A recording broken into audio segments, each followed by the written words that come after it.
Let's do the England. Let's do them both. We got this. We got the England thing. So the British Health Service says that marrying your first cousin has many benefits and economic advantages. Now, Johnny, I don't remember this being a refrain of the NHS in my entire life. I feel like they've, if anything, tried very hard to distance themselves from the idea of such a thing. Right. They've been fighting the reputation of being cousin fuckers since like the royal family was in power.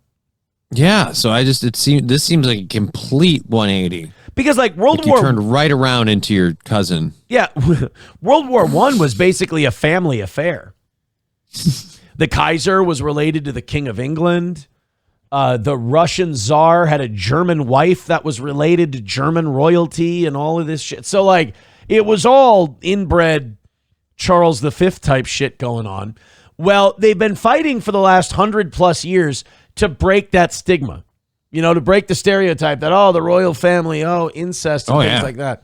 So Britain's been like, no, we're a Western country. We don't put up with that. So in the last 10, 15 years or so, there's been this change in Britain where a lot of people from Muslim countries have been coming over. And this is pretty well known, I think, that the Quran doesn't explicitly ban cousin marriages. But if you read the passage in the Quran where they justify cousin marriage, it really does seem like an oversight and that it's implied you're not supposed to marry your cousin. Like the Quran isn't clear. It doesn't list cousin, but it lists like aunt, mom, dad, brother, sister, and then different in-laws and things. So it's like they're naming shit that's like not even as closely related as cousin is. I think cousin is implied and they just forgot to write it down. Whoops-a-doodles. But apparently the urge to marry cousins in Islam is so strong that Britain has been running into this problem where like over half of the Pakistanis that moved to the UK have been marrying their cousins. Well, Britain had one of those which way Western man choices, and they could have chosen, why don't we put our foot down here and try to solve this problem? Or why don't we just lean into it and see if there's anything good about marrying your cousin? The NHS says first cousin marriage is linked to, quote, stronger extended family support systems and because everybody knows each other. Making your way in the world today takes everything you got. Having a wedding with your cousin, wouldn't it be hot? It's better than being beheaded 'cause you're gay. Sometimes you want to stay where everybody knows your name. Boom, boom, boom, boom. And your last names are the same. Boom, boom, boom. You want to be where you can see you played with that kid every day. Oh, no. Oh, my God. By the way, have you ever heard that whole song? It's very transphobic. I did not. Yeah? No. I just know the fucking, just that one right there. Did not know that. Sometimes you want to blow a cousin who knows your name. So the NHS says first cousin marriage is linked to stronger extended family support systems and economic advantages. Can I fix this headline to make it tolerable for a Western country? Ooh, okay. The NHS says first cousin marriage is fucked up. There. All capitals, 3 exclamation points. Done. Last week, NHS England's genomics education program seriously published guidance that said incest is okay, even if such inbreeding comes with double the risk of genetic effects, which is true. This is a excerpt from the article. However, Professor Audi, that's a good name, argues that to blame this phenomenon on first cousin marriage is an oversimplification. Instead, he believes that the cause is a similar issue known as endogamy. Are they marrying dogs too? What the hell, people? In which people marry within the limits of their close community. All right, you can marry within the limits of your close community and not have it be your cousin. Right. Community's fine. Can we just get it outside of your house? Outside of your family, please? If that was the case, Grove City, Minnesota would be the inbred capital of the world. He explains... Well, it might be, yeah. That's probably... Dude, like, I do like ripping on this, but I also remember I live shockingly close to Stearns County. There is a reputation. He explains that even if exact family ties cannot be traced, in a tight-knit community, certain genetic variants will occur more often, resulting in a higher chance of both parents having the same affected gene. That's because you're still related. You just don't know you're related because you didn't keep track. It must also be noted that although children of first cousins have an increased chance of being born with a genetic condition, that increase is a small one in the general population. A child's chance of being born with a genetic condition is around 2 to 3%. This increases to 4 to 6% in children of first cousins. Hence, most children of first cousins are healthy. Whoa. You talk about stretching the numbers. You understand that means a 100% increase of having a chance of genetic defects. You go from 2% to 4%. That's double. You go from 3% to 6%. That's double. So you double the chance of having a genetic condition. Dude, one of the oldest empires in the world is trying to sell us on the fact that cousin it's marriage... all right to bang your cousin. Yeah. And that the benefits outweigh the negatives and you're probably going to be fine. And you cannot tell me they would be posting this same opinion if they didn't have a shitload of married cousins in their country. Oh, yeah. No, it's totally they're trying to deal with a problem and not be... They can't be racist and go, hey, look, you guys, that's pretty fucked up. And that first cousin marriage don't go around here, loud dog. I hope you die. Even dumber is the fact that the NHS is using King Henry VIII as an example of cousin marriage. Johnny, what do you know about King Henry VIII and how he treated his wives? Very, very poorly. Dude probably was like fucking out of his mind with illness at the end there. And yeah, I think he killed a couple of them. He killed a few of his wives. He had a few of them locked in the Tower of London. Yeah. I don't know if you want to use Henry VIII as like the great father figure of Britain. Also, the whole King Henry VIII era is the era you guys have been trying to get away from because that was the inbreeding era. Right. Now, in this same article, it states that, quote, UK laws allowing first cousin marriage date back to the reign of Henry VIII in the 16th century. Great. So in order to accommodate Muslim migration to your country, you literally have to go back to the 16th century. This is in no way a perfect analogy for people and cultures. And nope. Having broken with Rome in order to marry Anne Boleyn, Henry passed a new law that enabled him to marry her cousin. Oh, never mind. Then it's fine. Yeah, and look how well his shit went, right? Like, just marry your cousins, guys. He was insane. Dr. Patrick Nash, an expert on religious law and director of the Pharos Foundation, social science research group in Oxford, called the guidance truly dismaying. Cousin marriage is incest, plain and simple. Whoa, controversial take there, doctor. Whoa, hot take about keeping it inside the family tree. Somebody isn't getting a job at the NHS.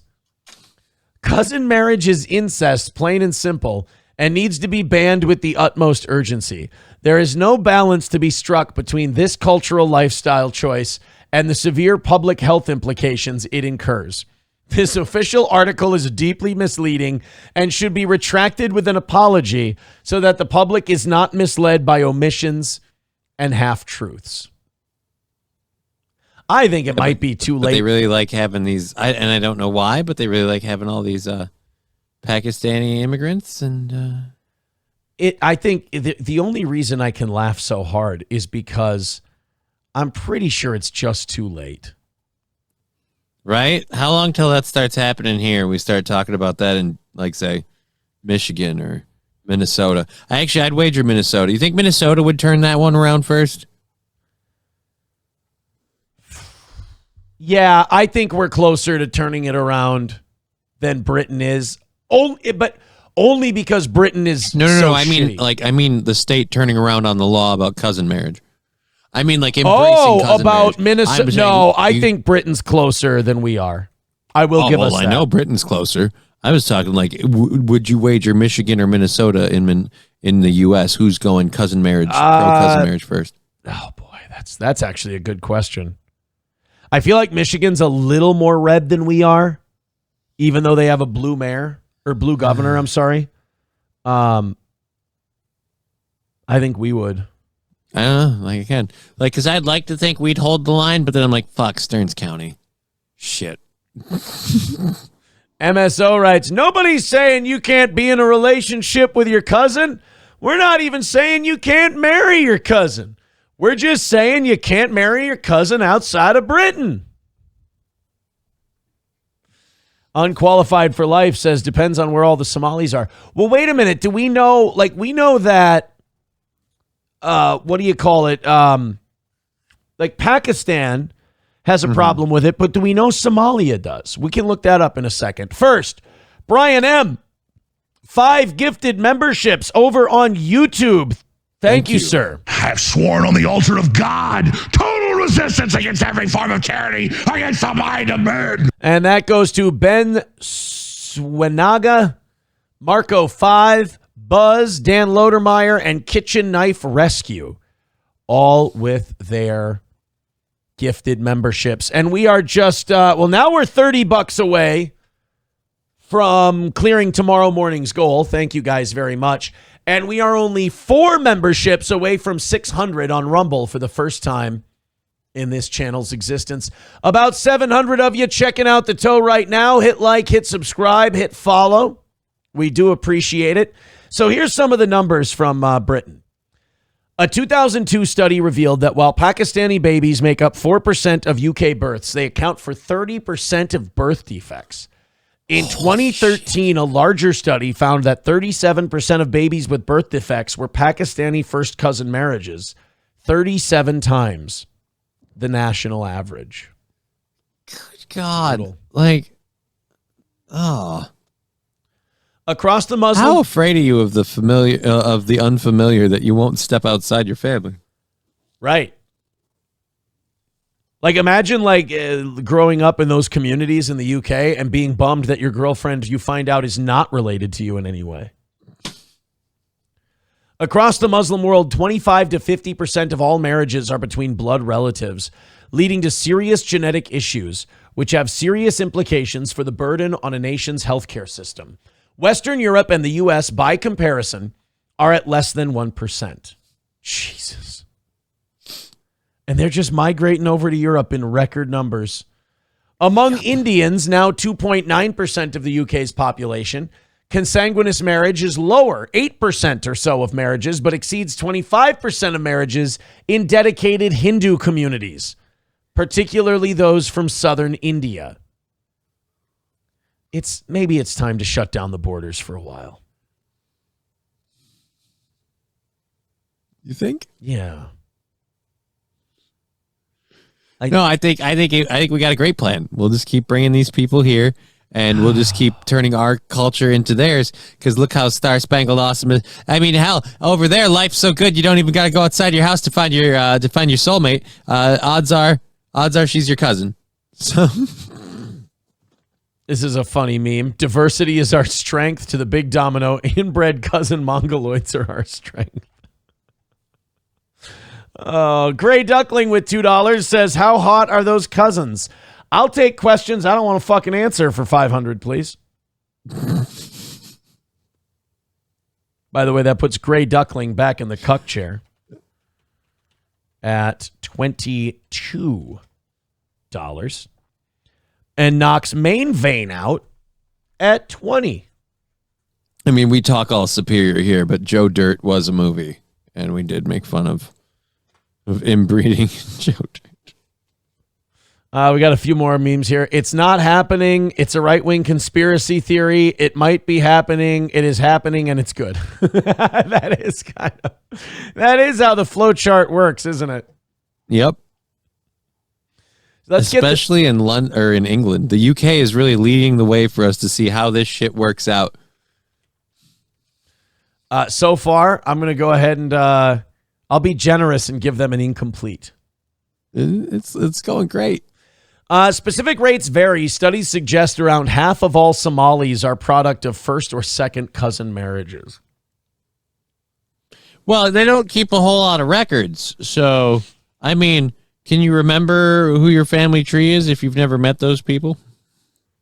A 2020 study indicated a 48.7% rate.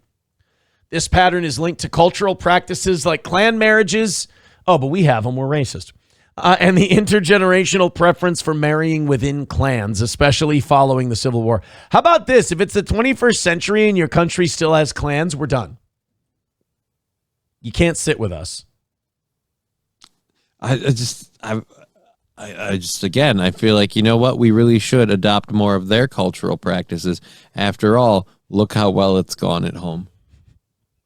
Dan Vicious with $1 says Somalis look like that because of incest. We haven't done the math on that yet. See, now I just realized I'm not racist. They're all inbred. They do look alike. They've got the same gene pools. It's not my fault. You're going to be fucked, dude, when one of them becomes governor. Lab Glass with $5 says, well, Aaron, your first two ventures into marriage failed, so it's time to look inside the tree. I'm good.